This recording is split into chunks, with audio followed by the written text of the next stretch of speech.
E como dissemos no encerramento do programa de ontem, a CPI da Covid-19 do Rio Grande do Norte aprovou, na reunião de quinta-feira, a quebra dos sigilos bancário, fiscal, telefônico e telemático do secretário executivo do Consórcio Nordeste, Carlos Gabas.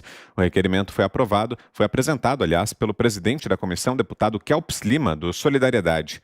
Carlos Gabas foi convocado à CPI para prestar depoimento sobre possíveis irregularidades nos processos de aquisições de respiradores pelo Consórcio Nordeste durante a pandemia da Covid-19. E sobre isso nós vamos conversar agora com o deputado estadual Kelps Lima, que já está conosco aqui. Boa noite, deputado. Seja bem-vindo. Boa noite a todos que estão acompanhando o Pingo nos Is. Deputado, qual a suspeita, a linha de investigação nesse caso? Os números chamam muita atenção, né? E nós já há alguns dias estamos destacando aqui essa compra de respiradores que é envolta em muitas suspeitas e que tem como pivô o secretário executivo, Carlos Gabas. Até agora, qual a principal linha de investigação? Para onde teria ido o dinheiro? O que teria acontecido para essa compra tão cercada de mistério, deputado? Eu não tenho nenhuma dúvida, eu sou muito responsável ao afirmar isso, que houve um dos maiores roubos durante a pandemia que foi ocorrido numa operação desastrada do Consórcio Nordeste. Esse dinheiro ele foi desviado, já há confissão, já há delação premiada, os documentos são estarrecedores. A linha de investigação agora ela segue dois caminhos. Um é recuperar o dinheiro, o que é muito difícil, porque quando o bloqueio judicial feito às empresas, o dinheiro já tinha desaparecido, e a responsabilização em especial, identificação e responsabilização em especial de agentes públicos que são suspeitos de participarem do esquema. Os empresários não há nenhuma dúvida, até porque eles já confessaram, e eles indicam caminhos para se chegar a alguns agentes públicos. Esse é o caminho que a CPI adotou. Buscar identificar os agentes públicos e, de alguma forma, tentar recuperar algum dinheiro. Cristina Gremel. Deputado, prazer conversar com o senhor, viu? A gente acompanha com muita ansiedade essa CPI do Rio Grande do Norte, porque esta é realmente a CPI que o Brasil inteiro gostaria de ter acompanhado desde o início das primeiras suspeitas, né, de desvio, e infelizmente a gente vê no Senado uma CPI que não foi atrás, especialmente desse caso do Nordeste, que foi o mais assustador, pelo menos dos que a gente ouviu até agora, dado o volume gasto e a falta de entrega, né? Sequer foram entregues esses respiradores. Que outras irregularidades vocês já conseguiram levantar aí nessas poucas semanas de atuação? Cristina, a documentação ela é estarrecedora. Havia um conluio, uma negociação de mais de 50% do valor pago dos 48 milhões seria só para desvio com propina. A operação deu errado porque ela foi toda desastrosa e nenhum respirador foi entregue. Os estados perderam 100% do dinheiro investido. Nos causa estranheza essa investigação não ocorrer no Senado. Eu sei que há um grupo enorme de senadores, senador Marco Rogério, senador Eduardo Girão, que tentam levar essa investigação. Porque um consórcio ele é um órgão interfederativo, são 9 estados envolvidos. Há um braço da operação do desvio de recursos no estado de São Paulo. E esse tema não ser investigado no Congresso é estranho, porque a investigação ela é muito objetiva. O acesso aos documentos demonstram que o dinheiro foi literalmente roubado. E mais, os 9 governadores do Nordeste têm acesso à documentação sigilosa que a CPI teve acesso. Nos causa estranheza e revolta os governadores não saírem do consórcio Nordeste, os governadores, claro, que não estiveram envolvidos nisso, e o não afastamento do senhor Carlos Gabas, porque os depoimentos indicam, e de forma clara, e ele não negou isso, porque ele se recusou a responder na CPI, de que ele favoreceu a cidade de Araraquara com o dinheiro do povo do Nordeste. Pelo menos ele tentou favorecer. No final deu tudo errado, porque a operação foi toda desastrosa e o povo do Nordeste perdeu 48 milhões de reais, 300 respiradores, e agora a gente está tentando correr atrás sem o apoio da grande maioria dos parlamentares nordestinos. José Maria Trindade. Deputado, é um prazer falar com o senhor. Eu me lembro aqui do Itamar Franco se referindo a Gedel Vieira Lima, dizendo que ele era percevejo de gabinete. E eu vejo que o Carlos Gaba é uma espécie assim, de percevejo que pula de gabinete em gabinete atrás exatamente de uma gestão pública. Eu sei aqui, deputado, que há uma investigação na controladoria que rastreia através de um sistema de inteligência artificial, né, onde há coisas erradas. E um dos pontos acesos foi exatamente nesta compra de pessoas que não têm tradição de venda, né? E uma quantidade também que não era a quantidade real. A CPI aqui não investigou porque não quis, o senhor tem toda a razão. É dinheiro público federal, a CPI aqui do Senado poderia investigar. Mas agora eles querem mandar o relatório para as CPIs. Você acha que vai ser útil esse relatório dessa apuração do Renan nestas CPIs regionais? Eu não acredito que tenha utilidade. O que eu acompanhei, eu sou advogado, eu milito nessa área há mais de 2 décadas. Quase nenhum ato dessa CPI do Senado tem validade jurídica. Houve humilhação de testemunhas, lei de abuso de autoridade ferida. Aqui no Rio Grande do Norte, a gente tem todo cuidado com isso. Inclusive, algumas vezes eu fui criticado pelo excesso de zelo nos procedimentos para que eles não sejam anuláveis. A CPI aqui investiga 12 processos de compras com suspeitas de desvio de recursos. Inclusive, dos 12, 2 dos processos já teve a operação da Polícia Federal, uma delas específica aqui no Rio Grande do Norte, com afastamento da secretária de junta. O que a CPI do Senado deveria fazer era ter investigado, porque esse é um caso muito mais objetivo do ponto de vista do desvio do dinheiro público do que qualquer outro que passou pela CPI do Senado. Mas é difícil da gente ter essa investigação na hora que o relator é pai de um dos governadores do Nordeste. Ana Paula Henkel. Boa noite, deputado. Exatamente, né, em cima disso aí, do que o senhor mencionou, né, o Jader Barbalho, que apareceu para votar na CPI contra o requerimento para que o senhor Carlos Gabas comparecesse, né, à CPI do Senado. O Jader Barbalho, suplente pai do governador do Pará, né, Helder Barbalho, ele apareceu então para assinar, até então não tinha aparecido na CPI, e apareceu exatamente para blindar Carlos Gabas dessa possível sessão ali no Senado.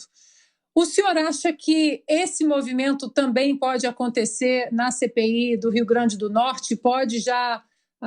O senhor já consegue ver alguma articulação para blindar o senhor Carlos Gabas? Sim, não só Carlos Gabas, como outras figuras do Consórcio Nordeste. Já houve recados de parlamentares federais para liberar dispensa de depoentes e nós não vamos liberar ninguém. O nosso grupo aqui tem maioria na CPI, a gente vai aprofundar as investigações. Nós temos um passo decisivo na próxima semana, que é a liberação do inquérito que transcorre no STJ sobre o Consórcio Nordeste. É a última documentação das 5 investigações sigilosas existentes em cima do Consórcio Nordeste, só falta a gente ter acesso a uma delas. Então, a gente vai ter todo o arcabouço de documentação. Aqui a gente vai conseguir quebrar todos os sigilos. Por exemplo, a quebra do sigilo de Carlos Gabas ela é fundamental, porque a gente consegue aprofundar a estranhíssima doação de 4 milhões de reais à Prefeitura de Araraquara, que é administrada também pelo ex-ministro do governo Dilma Edinho, do PT. Você imagina, Ana Paula, a empresa contratada, a Rentcare, ela que funcionava num apartamento. Ela foi contratada sem licitação e a segunda nota fiscal da vida dela foi de 48 milhões e 700 mil reais do dinheiro do povo nordestino.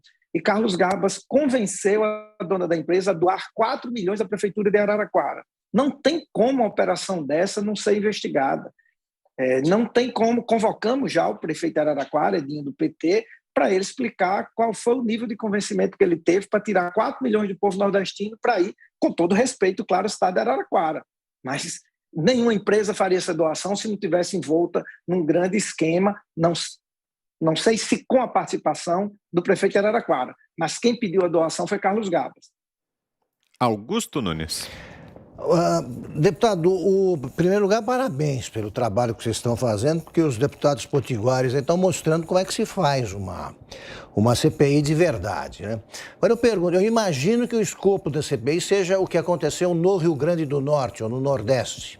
Eu pergunto isso para que o senhor me diga o que é que será feito desse material, por exemplo, sobre Araraquara, que é muito importante para esclarecer a roubalheira que houve lá, da qual somos testemunhas. Esse programa tratou disso. Esse material será encaminhado a alguma instância judicial? O que é feito disso? Eu defendo que essa investigação, tão logo seja concluída a CPI, ela seja federalizada. O Consórcio Nordeste, como eu já disse, é um organismo interfederativo. Claramente houve braços, inclusive fora do Nordeste, em relação a isso.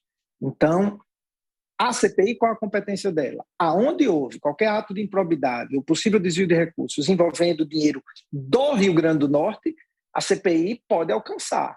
Então, todo e qualquer esquema orquestrado dentro do Consórcio Nordeste, seja por participantes, sejam por lobistas, que aparece o nome de vários lobistas nas investigações, pessoas se apresentando como representantes de agentes políticos do governo da Bahia, do Consórcio Nordeste, para pedir propina, nós vamos sim quebrar sigilos, convocar pessoas e fazer toda a investigação necessária. E, ao final, nós vamos enviar, entre outros, ao Procurador-Geral da República.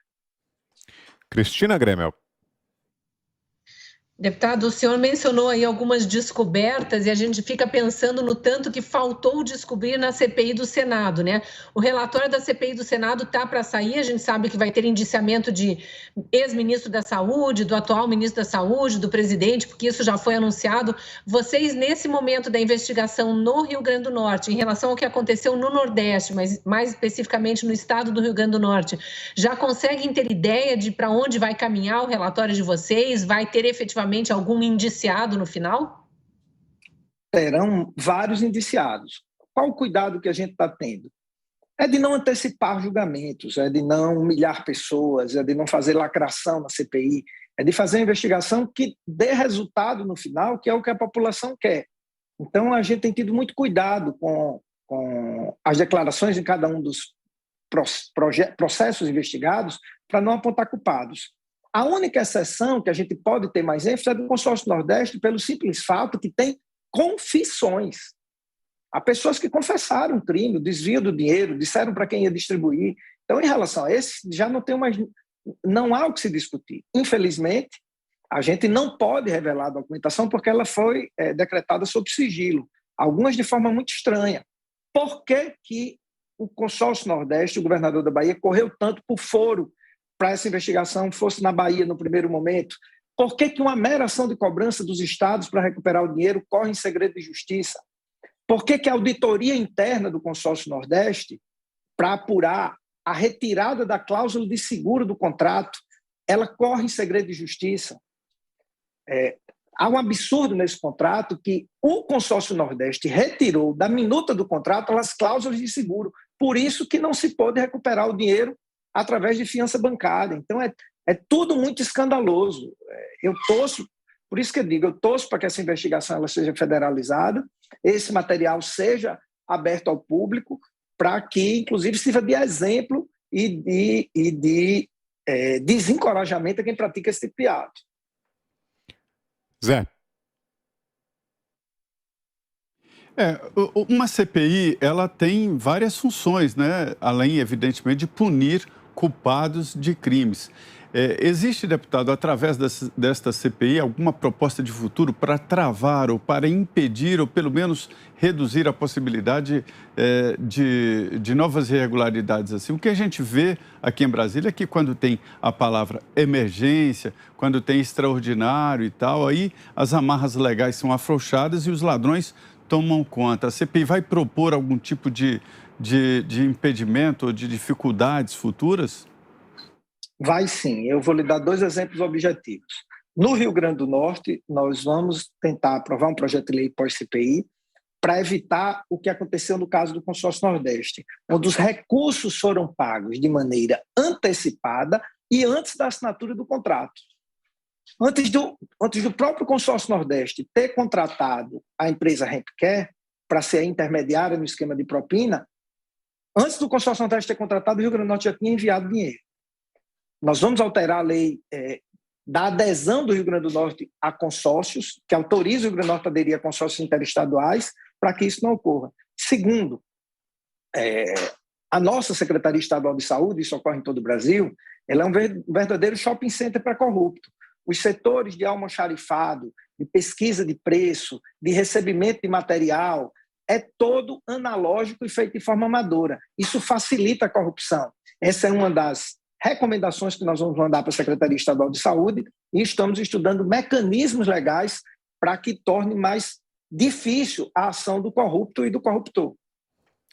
Muito bem, esse é o deputado Kelps Lima. Muito obrigado pela entrevista, deputado. Uma boa noite, um bom final de semana. Eu que agradeço, uma boa noite a todos e um bom final de semana. Obrigado. Agora 7h29.